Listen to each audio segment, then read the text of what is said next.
Welcome to beyond rainbow. तो आइए सुनते हैं क्रेनियम नॉवल चैप्टर 19। तो तुम्हें कोई फर्क नहीं पड़ा? फैंग ने बुआ से पूछा। बुआ ने अपनी नजर ब्लैक कॉफी के कप से उठाकर देखा और सवाल दोहराया, किस बात का फर्क? उसने ब्रेकफास्ट बॉक्स से ब्रेड का एक टुकड़ा तोड़ते हुए जवाब दिया, इस बात से कि प्रोफेसर ने तुम्हारी जगह फीनिया को वाइस प्रिंसिपल बना दिया। और मुझे इससे फर्क क्यों पड़ेगा? बुआ ने लापरवाही से कहा और कॉफी का घूंट लिया। प्रोफेसर का जो भी फैसला हो, मैं उसकी इज्जत करती हूँ और मुझे अपनी नींद प्यारी है। फिनिया अचानक आई और तुम्हारी जगह ले ली। इस बात का तुम्हें सच में बुरा नहीं लगा? फैंग ने फिर पूछा। बुआ ने कंधे उचकाए। उसकी आवाज अब भी खाली थी। जब तक वो मुझे अकेला छोड़ दे, मैं भी उससे दूर रहूंगी। अब मुझे लड़ने झगड़ने का शौक नहीं रहा। और कब से तुम फिनिया की दोस्त बन गई? फैंग ने चिढ़ाते हुए कहा। बिल्कुल नहीं, बुआ ने तुरंत जवाब दिया। तुमने कहीं से ऐसा देखा कि मैं उसके साथ अच्छी बन रही हूं, या तुम्हें कुछ और दिखा? उसकी आवाज में हल्की घबराहट आ गई और उसने सवालों की झड़ी लगा दी। फैंग ने हल्की मुस्कान के साथ चिढ़ाते हुए कहा, नहीं, मैंने कुछ नहीं देखा। मैं तो बस जानना चाह रही थी, क्योंकि पहले तुम्हें इस बात से जरूर कोई शिकायत होती या कोई हंगामा खड़ा कर देती। अगर शिकायत करने से कुछ बदलता नहीं, तो उसे छोड़ देना ही समझदारी है। बुआ ने थोड़ा रिलैक्स्ड होते हुए जवाब दिया। अब भी चाहती हो कि मैं तुम्हें लंच पे ले जाऊं? तुम्हारा मूड तो बिल्कुल ठीक लग रहा है। फैंग ने झिझकते हुए पूछा। अगर तुम पे कर रही हो, तो जेनरोसिटी ठुकराना अच्छी बात नहीं। बुआ ने झट से जवाब दिया। सच कहूं, मैं यही सोचकर आई थी कि तुम दोनों को पहले जैसा लड़ते झगड़ते देखूंगी। फैंग ने अब मजाकिया अंदाज में कहा। अगर एजुकेशन से सिर्फ दिमाग बढ़े लेकिन समझदारी नहीं, तो ऐसी पढ़ाई का क्या फायदा? बुआ ने हल्की मुस्कान के साथ कहा। एयॉन, जो कि उनके साथ टेबल पर ब्रेकफास्ट कर रही थी, अपना खाना खाते हुए बोली, पिफिनिया सच में बहुत कूल है। उन्होंने बिना झिझके उसकी एडवाइजर बनने के लिए हाँ कर दी। वो बहुत पोलाइट है, बेहतरीन एडवाइस देती है और उनकी खुशबू भी अच्छी है। बुआ ने एयॉन को संदेह से देखा और उसकी बात समझने की कोशिश करते हुए पूछा कि क्या वो फिनिया के परफ्यूम की बात कर रही है? एयॉन ने हल्की मुस्कान के साथ सिर हिलाया। बुआ ने पूछा कि क्या उसने ओरिएंटेशन के बारे में बात कर ली? एओन ने उत्साह से बताया कि फिनिया ने उससे स्टडी प्लान तैयार करने को कहा है। क्यूरियस होकर एओन ने फैंग से पूछा, बायो एंथ्रोपोलॉजी मुश्किल है क्या? फैंग ने गंभीरता से जवाब दिया, जब तक मौका है भाग जाओ। बुआ ने हंसते हुए फैंग को टोका, उसे डराओ मत। फिर एओन ने बुआ के फील्ड के बारे में पूछा। बुआ ने प्लेफुल अंदाज में कहा, थियोरेटिकल पार्ट में इमेजिनेशन अच्छी होनी चाहिए, लेकिन फील्ड वर्क सिर्फ खुदाई का काम होता है। इसलिए थियोरेटिकल पार्ट उतना एक्साइटिंग नहीं जितना फिनिया का फील्ड है। यौन ने बताया कि फिनिया उसके लिए एक अच्छा फील्ड वर्क अपॉर्चुनिटी ढूंढेंगी, लेकिन वो थोड़ी नर्वस है। बुआ ने मजाक में कहा, अपनी एनर्जी फ्यूचर को एडवाइजर से compete करने में वेस्ट मत करना। उसने हल्की मुस्कान के साथ जोड़ा, फीनिया में इतनी एनर्जी है कि प्रोफेसर ने उसे हैवी वर्क करने को कहा ताकि वो थक जाए और शिकायत करना बंद करे। लेकिन जो भी हो, पिफिनिया अपने काम में सच में बहुत अच्छी है। फैंग ने चौंकते हुए टोका। तुमने अभी फिनिया की तारीफ की और उसे पिफिनिया बुलाया, न कि अनोइंग फिनिया। बुआ ने चैलेंजिंग एक्सप्रेशन के साथ कहा। इसमें गलत क्या है? फैंग ने दिलचस्पी से कहा। बुआ, आजकल तुम कुछ अलग बिहेव कर रही हो। पहले तो तुम फिनिया की शक्ल भी नहीं देखना चाहती थी। बुआ ने कंधे उचकाए और कहा, हम बड़े हो रहे हैं। उसने एक हल्की झिझक के साथ कबूल किया। फीनिया जो करती है उसमें सच में अच्छी है और मैं इस बात से इनकार नहीं कर सकती। बुआ अपने पुराने और नए इमोशंस के बीच फंसी हुई थी। फैंग ने फिर एओन को वार्निंग दी, सोच समझकर फैसला ले। बुआ को फॉलो करो या फिनिया के साथ हिस्टोरिकल रिसर्च में जाओ, लेकिन ये फील्ड सिर्फ लैब में बंद रहने के लिए नहीं है। बुआ ने ऑब्जेक्ट किया। आजकल मॉलिक्यूलर बायोलॉजी भी पॉपुलर हो रही है। फैंग हंसते हुए बोली, इसी वजह से मैंने एओन को भागने को कहा।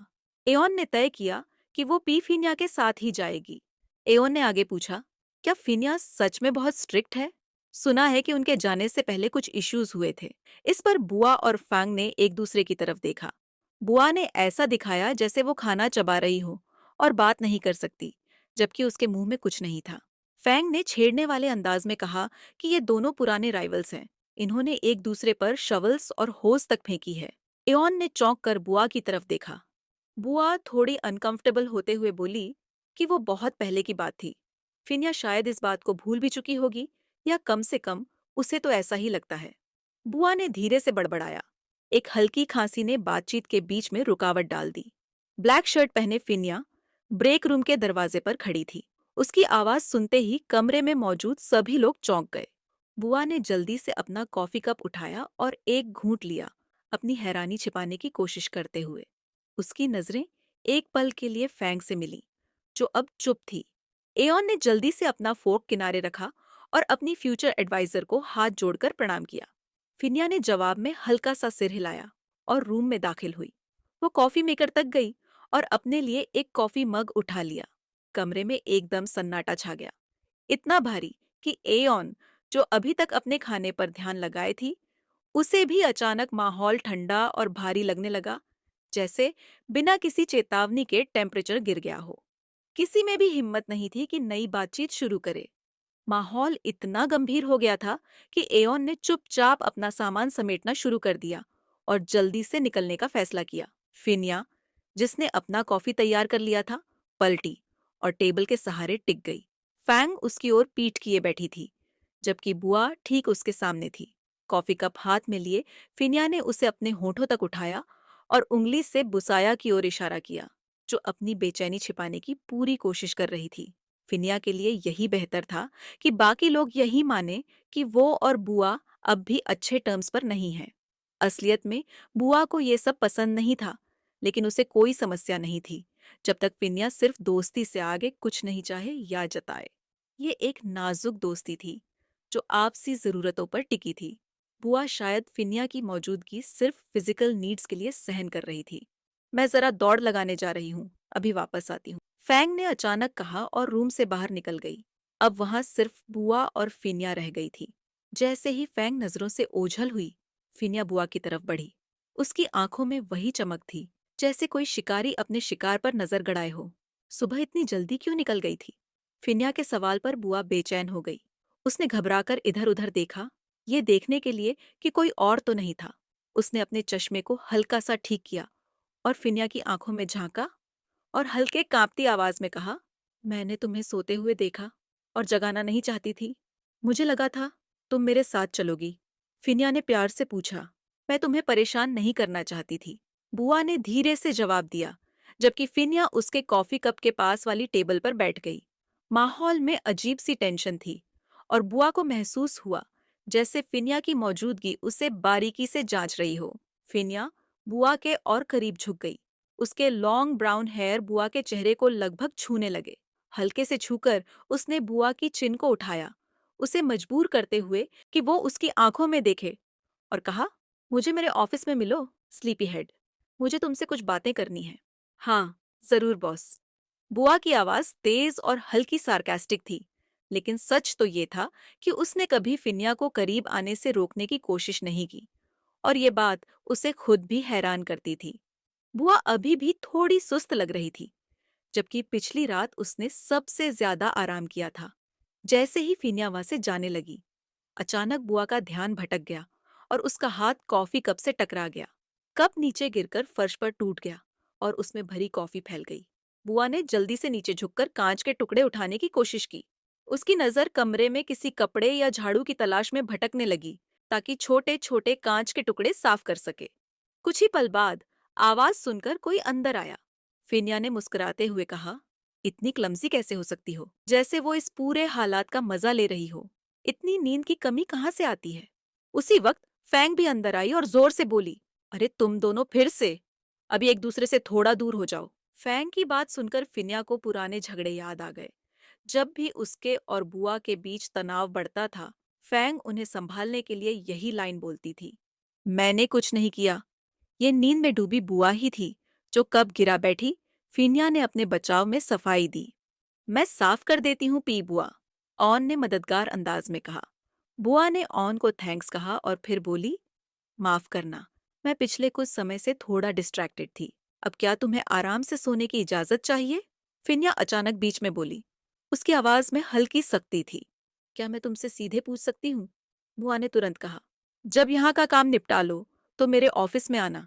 इतना कहकर वो जल्दी से बाहर निकल गई, अपनी कॉफी कप पकड़े हुए। तुम दोनों के बीच सब ठीक नहीं था क्या? मैं तो बस 1 मिनट के लिए गई थी, फैंग ने हैरानी से पूछा। नहीं, मुझे बस लगा सब ठीक है और अब मुझे उससे काम की बात भी करनी है। बुआ ने जवाब दिया और वहां से चली गई। सीन चेंज होता है। बुआ अंदर गई तो प्रोफेसर निसारा ने उसे बुलाया। कमरे में पहले से ही फिनिया और एयॉन मौजूद थे। एक लगभग 39 ईयर्स का आदमी खड़ा मुस्कुरा रहा था और उसके बगल में एक यंग वुमन बैठी थी। नोंग बुआ, कितने साल बाद मिल रहे हैं, उस व्यक्ति ने कहा। पुसाया ने तुरंत पहचान लिया। ये फोन था। उसने खुशी से हाथ जोड़कर नमस्ते किया। फोन, जो लगभग 10 साल पहले डॉक्टर निसारा के पीएचडी स्टूडेंट रह चुके थे, अब साउथ के एक यूनिवर्सिटी में सोशल एंथ्रोपोलॉजी के प्रोफेसर थे। जब बुआ ने अपनी पढ़ाई शुरू की थी, तब फोन ने ग्रेजुएट किया था। बुआ उन्हें अपनी पढ़ाई के आखिरी सालों में कई बार मिली थी। अब वो अपनी टीम और स्टूडेंट्स को इंस्टीट्यूट दिखाने लाए थे। उनके साथ डॉक्टर कुलनीदा थी, जिन्हें सब क्रीम भी बुलाते थे। फोन ने बताया कि क्रीम यहाँ पोस्ट डॉक्टरल रिसर्च के लिए आई है। प्रोफेसर ने सुझाव दिया कि बुआ उन्हें लैब दिखा सकती है। लैब में पहुंचते ही फोन ने चारों तरफ देखा और कहा, जब मैंने ग्रेजुएट किया था, तब ये जगह इतनी अच्छी तरह सेटअप नहीं थी, लेकिन अब ये काफी वेल स्ट्रक्चर्ड लग रही है। यहाँ यंग और टैलेंटेड रिसर्चर्स हैं, जैसे फिनिया और बुआ, जो इसे आगे बढ़ा रहे हैं। अगर फी फोन वापस आना चाहें, तो प्रोफेसर उन्हें जरूर वेलकम करेंगी, बुआ ने एक्साइटेडली कहा। फोन हंसकर बोला, मुझे साउथ में ही रहना पसंद है। सच कहूं तो मैं कभी भी लैब वर्क में अच्छा नहीं था। मैं भी नहीं, फिनिया ने मुस्कुराते हुए कहा। लैब का काम बुआ या फैंग पर छोड़ देना ही बेहतर है, फोन ने कहा। फिनिया फील्ड एरिया की एक्सपर्ट है। प्रोफेसर ने मुझसे कहा था कि उन्हें कोई स्ट्रॉन्ग रिसर्चर चाहिए और आखिर में उन्होंने तुम्हें चुना। अगर डॉक्टर क्रीम लैब में काम करना चाहती है, तो मैं उसे ये जिम्मेदारी सौंपता हूँ। क्रीम ने शांत लहजे में कहा, मैंने अभी तय नहीं किया कि किस एरिया में काम करना है। कुछ चीजें आजमाना चाहती हूँ, फिर फैसला लूंगी। वैसे भी मैं तुम दोनों पर भरोसा कर रही हूँ। हम पर भरोसा? बुआ ने पूछा। हम सब एक ही जनरेशन के हैं और मैंने अभी अभी ही ग्रेजुएशन किया है। तो फिर मैं यहाँ सबसे नई हो गई, क्रीम ने मुस्कुराकर कहा। अगर मैं यहाँ रही तो ये इंस्टीट्यूट की पहली पोस्ट डॉक्टरल स्टूडेंट बनूंगी, बुआ ने कहा। लेकिन हिस्ट्री एरिया के लिए तुम्हें किसी और से बात करनी होगी। उसने फिनिया की तरफ इशारा किया और कहा, यह हमारी एक्सपर्टीज से बाहर है। फिनिया ने बुआ की तरफ देखा, जैसे मानो कह रही हो, फिर से सारा काम मुझ पर डाल रही हो। बस रुको तुम। उसकी नजरें बिना कुछ कहे ही बुआ को सब बोल रही थीं। मैंने कुछ नहीं किया। बुआ ने भी नजरों का जवाब नजरों से दे दिया।